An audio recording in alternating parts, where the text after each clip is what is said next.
I'm Jameson, and today I'm going to share a story that I haven't shared with anyone outside of my family and close friends thus far.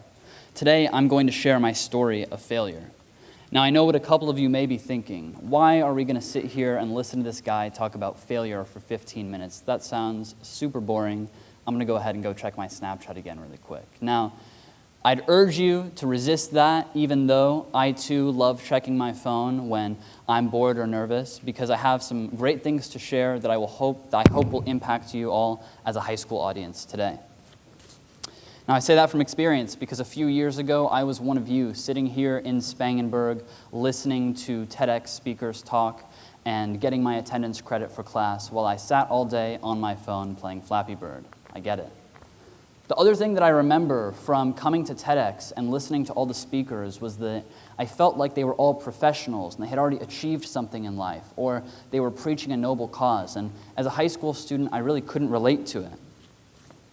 Today, my goal is not only to share my story, but also to give a unique perspective for students and young adults on success and failure and how perspective plays an influential role in understanding that your life can turn out better than you could ever imagine right now if you just take it one step at a time. But before we jump straight into talking about success, failure, and perspective, let me tell you a little bit more about myself. So I graduated from Gunn here in 2017. I'm currently the director of global eSports development for a company in South Korea called eSports Connected. And my role is to work with investors, sponsors, and partners and bring them into our business because eSports is a relatively new industry. Another part of my job is also working with our current assets, teams, players, coaches, etc., and the daily operations of our teams. We currently have teams in games like League of Legends and the mobile game Arena of Valor, with plans to expand into other games you may have heard of like Overwatch, Dota 2, and Counter-Strike. My job is very similar to that of a sports team's general manager. I live in both Palo Alto, Seoul, and I actually just moved to LA, all for a few months at a time, while being a full-time student online at Foothill College. Throughout my childhood, I was always interested in sports and video games. I played ice hockey for about 11 years and was introduced to Guitar Hero by my older brother soon after starting playing hockey. Over time, I grew into both of these passions more and more. I remember coming home after school or getting up at 7 a.m. on the weekdays so I could go hop on my PS3 and play NHL.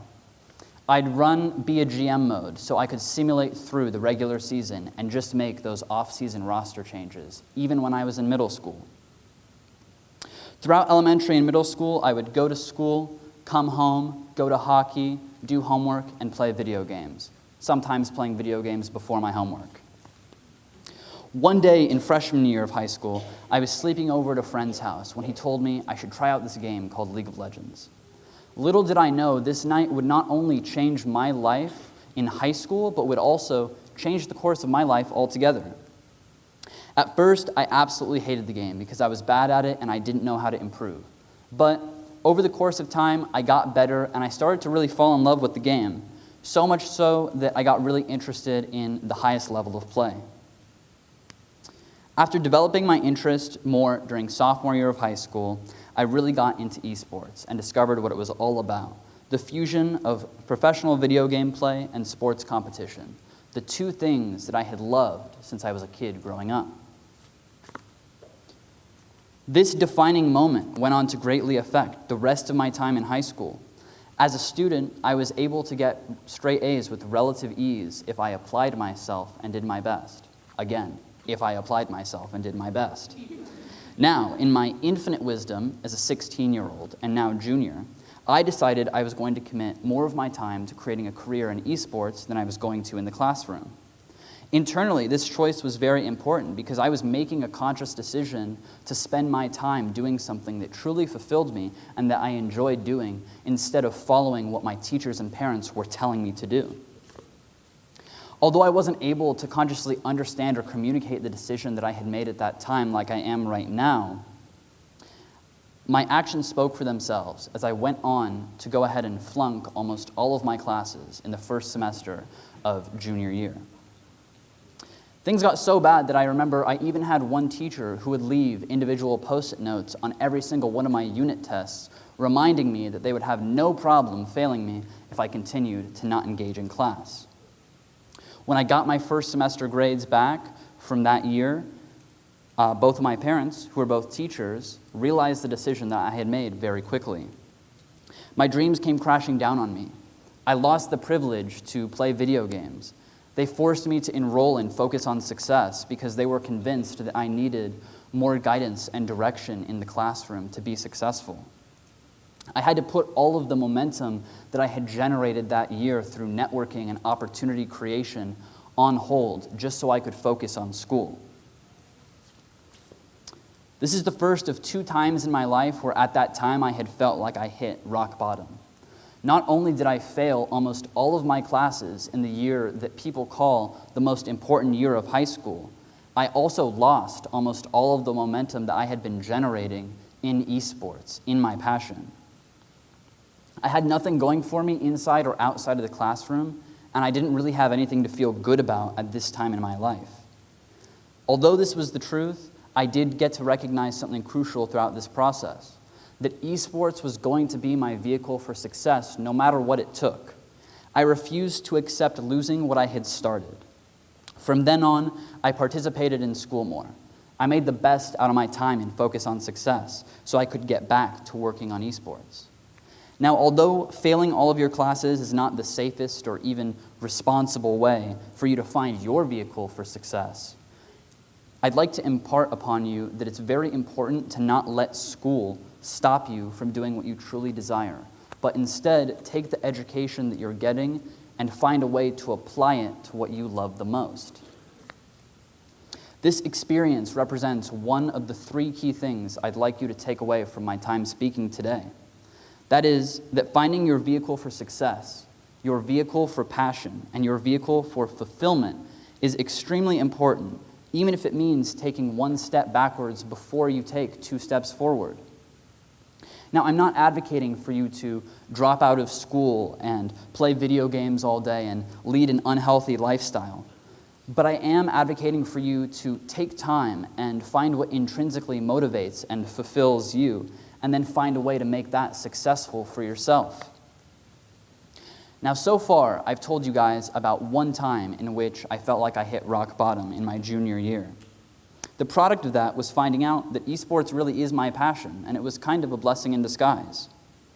The second time, and more impactful time, is when my acceptance was rescinded from every college that I had been accepted to in the middle of summer after senior year. Unfortunately, mistakes were made that were ultimately my fault, and the repercussions were getting rescinded.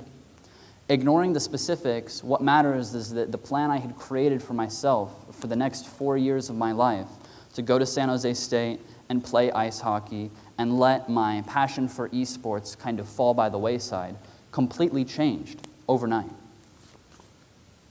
Now, I mentioned at the very beginning of my speech that we were going to explore success and failure based on perspective. After getting rescinded and realizing that my entire life plan was going to change, I realized that I had pretty much achieved the ultimate failure within the bounds of our school system. Everything we do, from kindergarten to senior year of high school, is in preparation for college. And what that really represents is the first time that, as kids, we get to go out and become independent adults. Getting rescinded was the biggest gut punch that I've ever felt in my life. And it's absolutely one of the worst feelings for anyone who's a 17 or 18-year-old who's just graduated high school and is supposed to be having the best summer of their life before going off to college. It felt like everything I had done in my life up until that point was for nothing, and that I had just failed, and there was nothing else about it. Yet, even in the lowest of lows, there was another silver lining, just like in junior year. I was put on a path, seemingly by fate, that would allow me to pursue my eSports career. I took it as an opportunity to chase something that I would have always wondered about had I followed through and had gone to San Jose State and continued playing ice hockey. Since getting rescinded, I've had the opportunity to travel around the world because of eSports, gain life experience that I would have never gotten in the classroom, and build a company that I genuinely enjoy working for. From one perspective, I had utterly failed, and from another perspective, I was given the opportunity of a lifetime, all in the same moment. This highlights the importance of perspective when we assess our successes and failures. The second takeaway that I'd like you to retain from listening to me today is that life can turn out better than you could have ever imagined if you take small steps forward, you prepare, and you seize an opportunity when it presents itself. I never thought I'd be living in South Korea or traveling to Singapore and China because of video games. But by the preparation I had done in high school and by building a professional network and creating opportunities for myself, I was ready when I got that opportunity after getting rescinded in the summer after senior year. Never in a million years would I have thought that getting rescinded from college and achieving one of the ultimate failures in school would actually turn out to be one of the most important and truly empowering moments of my life. This experience was another step forward, even though it absolutely felt like a step back at first. Now, when we address perspective, we can start to address success and kind of define what success means. What is success? What does it mean to be successful? And what is the definition of success here at Gunn and in our community of Palo Alto? For many, common answers to these questions would be having a great job, making a lot of money, driving your dream car, or going to a prestigious school right after high school. Today, I'd like to offer up an alternate definition of success based on my past experiences.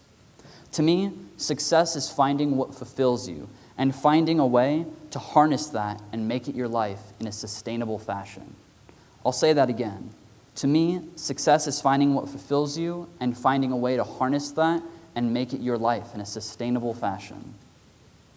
I'm sure we have some student athletes here today. For you, your definition of success might be improving at your sport of choice all the way up to the professional leagues so your parents can watch you on TV. For others, it may be pursuing education and becoming a doctor or a veterinarian so you can help others or pioneer animal care for the future.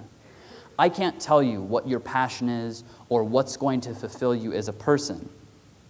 But what I can tell you is that by getting up every day knowing that I get to do what I love has made me feel more successful than anything I've done in a classroom. No test grade, no homework assignment, or no essay has made me feel as good as knowing that I get to get up and be fulfilled by my work every day. Based on my own experiences and what I perceive as our community's definition of success, going to community college and the route that I've ended up taking by going to Foothill is seen as a setback. I can tell you that standing here today, going to a community college has actually enabled me for chasing my passion and been the complete opposite of a setback. Now, I know that some people in the room may scratch their head when I say that going to community college is seen as a setback within the bounds of our community here in Palo Alto, but not once during my time at Gunn and when I was applying for colleges or after was I reassured by someone from school that going to community college was just as good of a choice as going to a four-year university. This coincides once again with our common theme of taking a step forward and leads me to my third and final point that I'd like you to take away from my time today. It's this, that college isn't the goal, but is a step forward. What we do from kindergarten to senior year is eventually in preparation for life. Life is the goal. Being ready to go out into the world and chase your passion is the goal. Being able to go out into the world and set your own definition for success is the goal. Life is the goal, and even if your plan changes like it did for me, understanding that doing your best to take one step forward towards your dream is truly the definition of success. Thank you guys very much.